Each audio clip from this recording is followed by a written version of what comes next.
Galit na galit ako sa kanila. Di ko sila maituturing na kadugo. Paano ba i-let go kasi mabigat sa loob? Dahil yung ginawa nila sa nanay ko, pakiramdam ko hindi ko kayang magpatawad.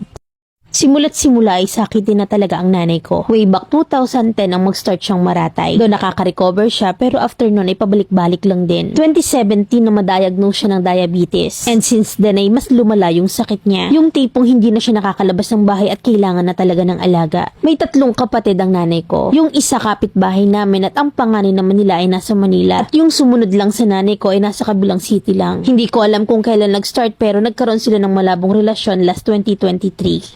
Yung anak ng kapatid niya sa kabilang city at hindi nakapunta ang nanay ko. Pero lilinawin ko lang na kami magkakapatid at ang tatay ko ay nagpunta sa burol at libing. Last July of this year, na-hospital si nanay ko at alam namin na malala na. Nakiusap kami sa mga kapatid niya na puntahan siya kasi alam namin na hindi natatagal si nanay. Ang sakit lalo na ang reply nila sa ate ko, tanggapin na lang natin kasi alam naman natin na dun din pupunta. To cut the story short, hanggang sa namatay si nanay ng August at hindi nila nagawang dalawin ang nanay ko. At sa lahat ng kinakailangang ayusin sa burol ng nanay ko ay side ng tatay ko ang katulong namin. Na ang nakakasama pa ng loob ay nag-eskandalo pa yung kapatid niyang taga Manila sa araw ng libing ng nanay ko. Kasi ang sinabi niya sa tatay namin ay kaya daw galit yung isang kapatid at hindi dumalaw. Dahil hindi daw nagawang pumunta ng nanay ko sa burol ng anak niya. Samantalang pag daw may paayuda ay nakakapunta si nanay ko. At ganung mga salita ang nakakarating sa mga kamag-anak nila. Imagine na sobrang sakit ang nararamdaman namin ng mga panahong yun. Hindi ko alam, Mamilin, pero galit na galit ako sa kanila. Hindi ko sila maituturing na kadugo.